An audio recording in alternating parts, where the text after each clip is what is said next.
Hey there. Welcome back to the Work Cultured podcast. We're glad you're here today. With us today, we actually have Kazim Qazi, and he's the CEO of Koder Labs. That's Coder with a K. And he's a co-founder of App Verticals. They've made the Inc. 5000 list.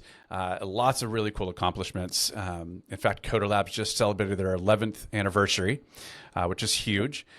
So, hey, Kazim, thanks so much for being on. Why don't you introduce yourself a little bit?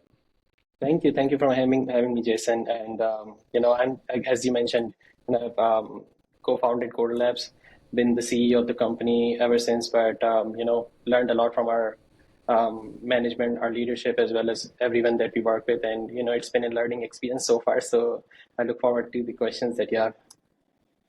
Yeah. And so in Koder Labs, how many employees do you have worldwide? Because you're in multiple countries. I know that much. Yeah, we are in Karachi, we are in Dubai, as well as in Dallas. Headquartered in Dallas, we have 5 employees in Dallas, as well as 200, probably 190 to 200 employees in Karachi, and 5 employees Wow. in Dubai. So almost Wow. 200, 215 employees worldwide at this point. Yeah. Are most of those software engineers? Um, so I'll talk a little bit about that, but no. Okay. So we are kind of like 40, 50% software engineers, 10, 15% marketeers, digital marketeers, and designers, Ah, business analysts, product managers, and different kind of categories that we operate in. And it really drills down to our vision, which I'll talk about a little bit. oh, But cool. yeah, that's kind of how our composition is. Well, I'm excited to get into it. And as I warned you, we ask every guest the same first question. So I'll come right out of the gate for you. Kazim, what is a mistake that you've made in leadership that you'll never forget? Really good question, and I was looking forward to this question. So basically, I think the biggest mistake that we have made is expanding too fast. And Hmm. what I mean by saying that is sometimes you get successes constantly, but then you hit a roadblock and you haven't figured out the recipe of how you were getting those successes. So that happened to us during COVID. We were expanding like crazy. Started off with 3 partners, expanded to 200 in mere 8 to 9 months, 8 to 9 years, sorry. And At that point, during COVID, what was starting to happen was a lot of our customers, they got their projects done, and they stopped kind of working with us because at the end of the day, they were struggling financially. They didn't know Hmm. what the world's gonna look like after this phase is over. So we were really struggling with a constant revenue stream. We were at 200, didn't know what to do. We didn't have that recipe figured out of how to retain customers, and that's when I kind of read that book, Start with Why. I Yep. started a company spontaneously. So basically, we were doing some freelance gigs in 2013, and I got that one project that got us to quit our job. Um, Continuously expanded with him. A lot of the projects that we were getting from was through one of the customers who had actually hired us to do certain projects. But that continuously happened. But during COVID, that kind of started struggling, and that's where we were like, what's going on? How to get through this phase? And I read that book, Start with Why. Thought, why am I doing what I'm doing? And That's where I felt like what I'm trying to do is, and what I should be doing is creating a positive impact through technology, not just delivering a project, but rather delivering a successful experience to our customers. And that kind of really was the recipe, to be honest with you. The customers, ever since after that phase, they're actually starting to stick with us for a longer run because they're seeing our genuine approach towards their success. And we have started having recurring revenue, and that's I think is the gold mine for any business, that you're constantly getting revenue and Yeah. you have the ability to start experimenting into new phases and constantly get that revenue stream going. So that's kind of like, I think my biggest mistake was, and I'm really happy that that phase happened with COVID, where it actually helped me sit back and think about what I need to do to actually constantly grow. Yeah. So you took our Aptiv Index assessment ahead of the call, and we don't usually talk too much about it on the podcast, but your profile is the explorer. And Oh, I see the boat behind you too here. If y'all are tuning in on video, y'all can see that too. And it's just very apt because so many explorers end up being tech CEOs and founders, yeah, because it's the analogy of just setting out to sea. What am I going to find? What am I going to discover? And you end up creating success, and then you hit that point where you're like, oh, well, I should probably actually like think about some of the more what we're details doing. here, right? Like Yeah, how we're going to exactly. move forward. Hmm. You find success easily, which it sounds like you did, and then you were like, all right, let's refine it. Let's make sure that this is stable and scalable and everything else. Yeah, and that's where our, the team structure came in. Actually, we were totally developers before COVID, and we have hired some really amazing people in different, departments because we feel like developers can only deliver project. Not saying they can't do more, but just thinking about a good project actually needs good marketing. A good project actually Hmm. needs good documentation and understanding of the problem that they're trying to solve. So all Yeah. those pieces have to be part of that puzzle that actually delivers success. And it has worked really well for us as well as our customers, and it's actually looking very good here on out. So that additional segment of the business is fairly new. Yeah, we are actually uh, learning a lot in these different domains and just different departments, learning from the experts, trying to figure out what we need to do better.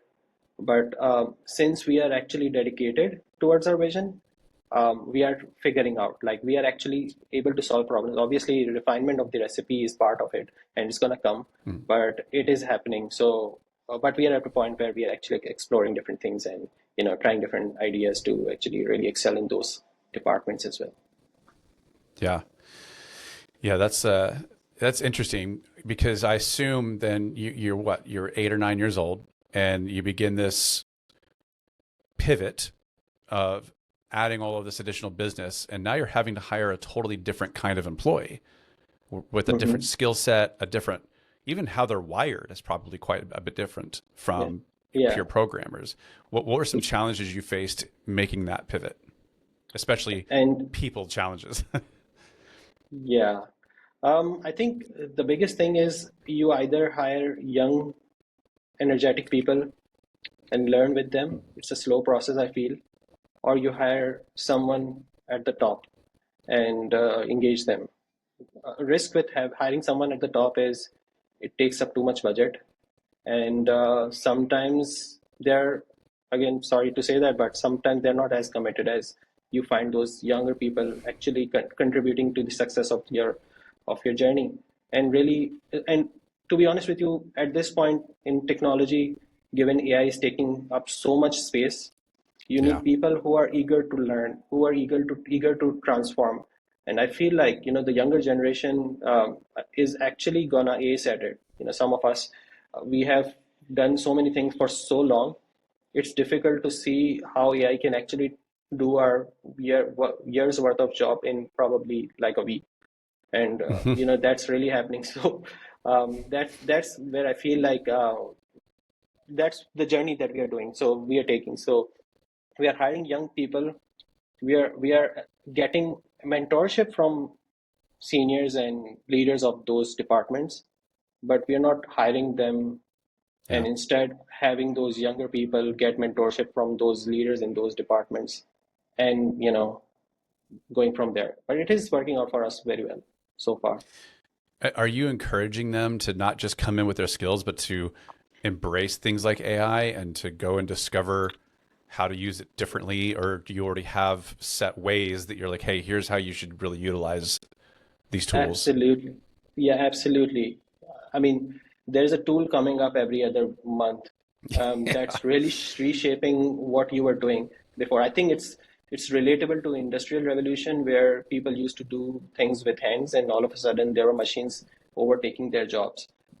AI is going to take a lot of jobs, and we probably have to embrace that.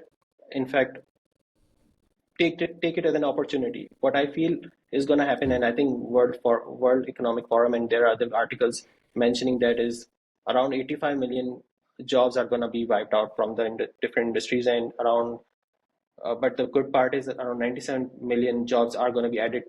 So at the end of the day, you're going to get more jobs from AI than you previously had. The important part is you learn to use AI and not just stick to, your conventional methods of solving problems. I feel like the people who are good at understanding the problem are gonna be successful. AI can execute it for you, but you need to really understand the problem. I feel like graphic designers, Yeah. developers, some of the people who are actually doing it by hand have to really think about how can you speed up your work, your value through AI, and even enhance it by using AI and different tools. Yeah. Are you finding that there's almost a different type of person in terms of their wiring that can be successful in development than what there was before? Yeah, it's called promptistic or something like that. There's specific word for that, and it's a very high demand job where you're actually not doing anything but actually using these tools to create content or create deliverables. And it's really growing fast. I think on LinkedIn I was reading somewhere that those jobs are valued at 150 to a $300,000 annual, and they are growing really fast. Because at the end of the day, when you are a company and you see people get more well, give more value out of the same time, you're actually gonna prefer them to the people who are actually giving less value out of the same time. So, and that's good investment. So I think you have to embrace it. There's no, you have to ride this wave with taking it Yeah. as an opportunity, and you have to learn. You have to use those tools to grow. Yeah. Absolutely. Yeah. The companies that embrace this movement are going to be the Netflix, and the ones who don't are the It, Blockbuster, right? I mean, it's yeah. just the writing's on the wall. Exactly. And I think it's an opportunity for a lot of these startups. Just like in any big change, bigger companies have difficulty adopting changes versus the Hmm. smaller ones. Smaller ones are easily can easily navigate changes, and they can embrace it. So I think it's right where we'll see next Google, next Facebook, kind of like those Yeah. things coming up, and we are already seeing it. So these chip manufacturing companies are becoming $1 trillion worth companies all of a sudden. That's because obviously AI is in demand, and behind those AIs, the um, The power. those Yeah. technologies. Yeah, exactly. Yeah. Yeah. That is fascinating. Wow. So what we've talked about challenges, but what do you think are some of your secrets and superpowers when it comes to culture and I people? feel like some of the leadership that we have are really driven um, by the empathy and the relationship that they develop with other members of the company. And I feel like they are really showcasing it with example, like even if if you are good at what your job, they're going to look at how well are they performing with other team members, and how they communicating, and that kind of stuff. So I feel like the culture that we have developed is more about listening and laying those principal foundations where you're not only thinking about the results, but you're looking at how those results are getting achieved. So when I say how those results are getting achieved is where I feel like some of the really good employees, they lack um, social um, skills, or maybe are not able to make those relationship with their colleagues. We feel like yes, they need to improve, but people who are good with helping others and making those good relationships with each other are the ones who are actually should be promoted to senior levels and managerial levels. So those kind of things are actually helping big big Yeah. shape up the culture, and I think is going to be the key to scaling our company in the future. I think that's really smart. A lot of times when we're thinking about who should be leaders, we're looking for those big picture visionary types, and that has a place. right? Yeah. Especially for founders, CEOs. But sometimes those are the worst people managers. They don't know Yeah. how to increase the collective intelligence of a team because, Mhm. I mean, they already have their ideas and they're not going Yeah. to get all the best ideas from everyone else, and they're not collaborating and bringing people together. So Yeah. yeah, I think that's really smart. Yeah. And I think those people need to understand their weaknesses. They're great at, Yep. looking at the bigger picture, but they need to understand that they need people behind them to rally towards their vision, and they need people who can actually bring that leadership layer on top, so people actually look up to them for inspiration.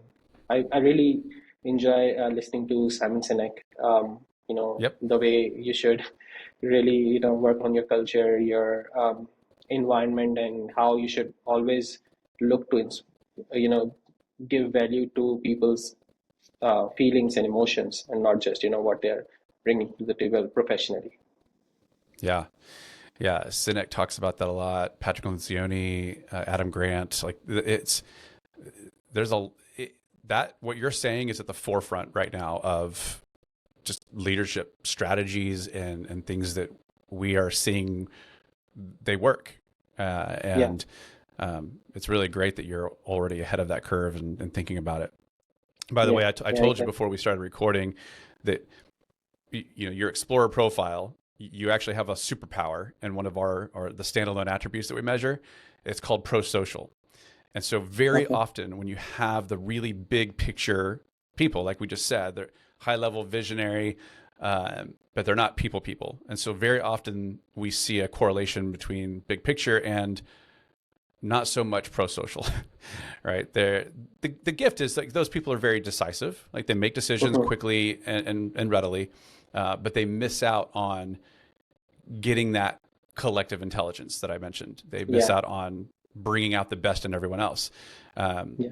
on a scale of 1 to 10, you scored an 8, and that's actually rare to see such a wide spread of big picture and then have that 8 of pro-social. And so I kind of already knew this is where this is going, right? That you're somebody Yeah. who is thinking about that because you're hardwired to. I think that's awesome.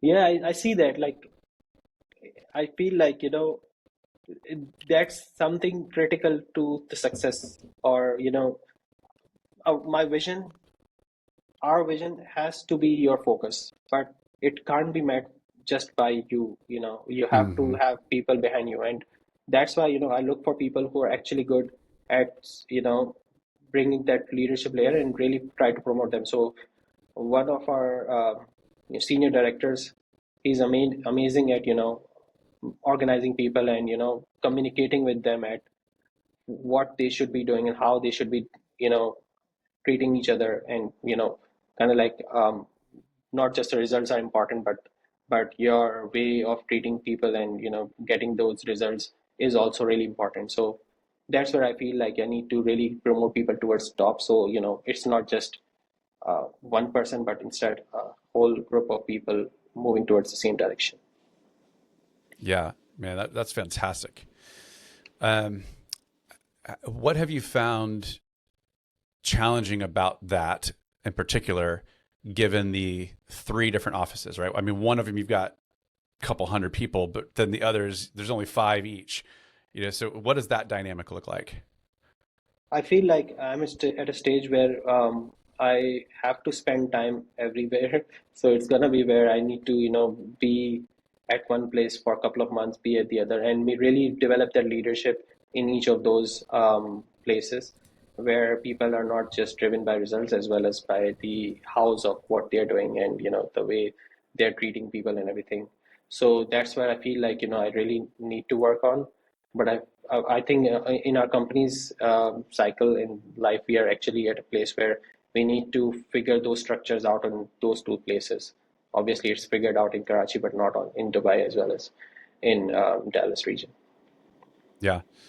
Yeah. And you're not currently in the United States right now, are you? No, no, I'm not right now. I'm just traveling in Karachi right now, Yeah, and you're a I good had to be here. 9 hours ahead Yeah, of me. yeah, exactly. Wow. It's an evening. Yeah. Are most of your clients in the States, or are they also kind of all over the place? Most of them are in United States, some of them are in Canada, some are in Europe, some are in Middle East. As I mentioned, we have an office there as well. So they're pretty much spread out, but I think 90% of them are in United States. Um, and the industries that we're really focusing on is health tech and ed tech, and they're really up and running and getting a lot of traction.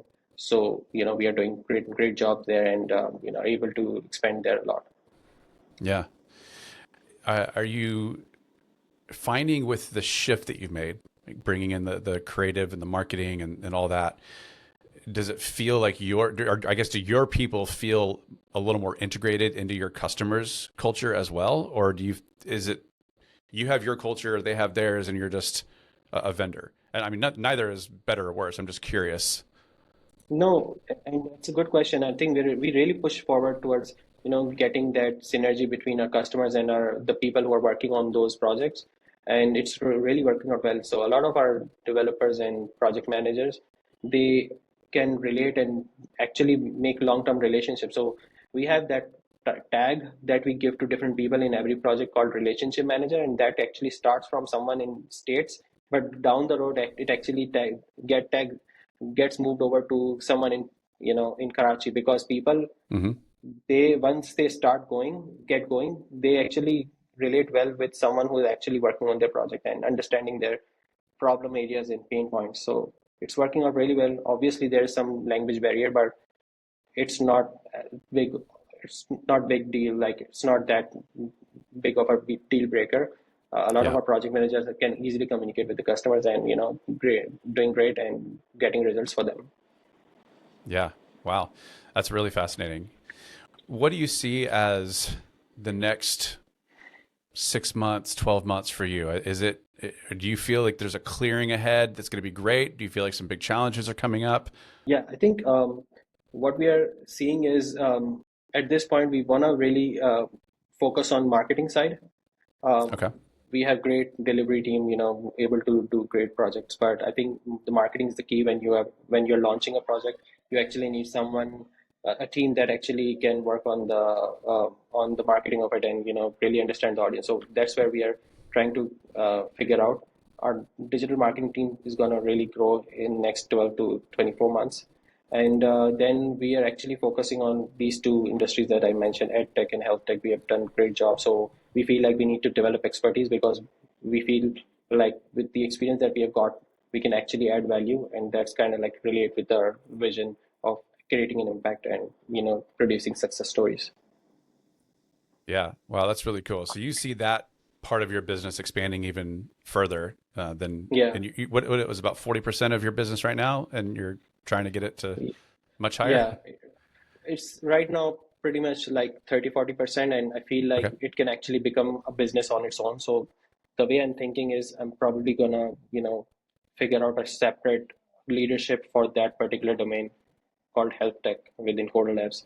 Similarly, Yeah. ed tech in within Coder Labs. So those two companies probably gonna span out on their own, and Coder Uh, Labs is still gonna continue to work on those wow. general projects. Okay. Wow. So you have a whole another business branching off because of this. That's great. Yeah, I can definitely see that. As I mentioned, our focus in is driving value, and we are able to do it. So I think we need to expand on it. Yeah. Gosh, well, Kazim, this has been a great conversation. A Yeah. fascinating dynamic that you have, given your multiple locations and the business shift after almost a decade. Doing a pivot, that takes guts, right? It takes an Yeah. explorer type of profile to say, you know what, let's do something new, even though we've been doing this for 8 or 9 years. So I commend you on that, and I thank you for having such a great, insightful conversation with me today. Thank you, thank you, thank you for having me. I want to give you a chance to give the whole audience a shameless plug. What do you want to plug here? I feel like, if any of your audiences have anything that they really need our help with, um, in driving the value up in their businesses or in their lives, we would, and that's related to technology. we are definitely here to help you. Even if it's just a conversation, I'm more than happy to have it, and see how we can actually drive you towards your journey or towards your success. So that's Yeah. something we are always eager to do, and we'll definitely be happy to assist you with. Yeah. It's always really great to have someone like you guys around. We try, companies will try to contract out their technology stack and, use an Upwork or something like that. And it's such a hit or a miss. But, Koder Labs has been doing this for 11 years. You have a team, you have proven success, and now you even have the capability of improving the messaging and the marketing. So I think that's fantastic. Exactly. Mm-hmm. Is it Absolutely. coderlabs.com with a K? Yeah, coderlabs.com. Yeah. Awesome. Great. Well, we're going to end off with our quick fire. All right. So I'll say this or that, and you tell me what comes to mind. Sure. First up, dogs or cats? Cats. Okay. TV or video games? Video games. Hard copy book, Kindle, this is the third one, or audiobook? You get three I'd options. say podcast. Podcast. Okay. Yeah. How did you read? Start with why? Was that a book? It was an audiobook, but Audio, then okay. I started really listening to Simon's podcast, and it actually lets you get the gist of his ideas, and obviously to other people who are actually doing those things, and really Yeah. get us going faster. Yep. Let's see, voice call or text message? Voice call. Voice call. I like All right. to hear the expressions and things behind what they're saying, Yeah. not just And then a super nerdy one for any of the fellow geeks listening: relational database or more like a Mongo database? Mongo database. You need freedom. Okay. With relation. Cool. I agree. Only like 5 people are chuckling now, and the rest are just going, "What did you just say?" But hey, thank you again, Kazim. This has been wonderful having you on. This is a lot of insight. So thank you again. Thank you. Thank you for having me. It's a pleasure chatting with you. Yeah. All right. Well, everyone, again, this has been Kazim Qazi, CEO of Koder Labs, KODERLABS.com. Go check them out. And this has been the Work Culture Podcast. We will see you next time. Thanks for tuning in. Thank you. Thank you.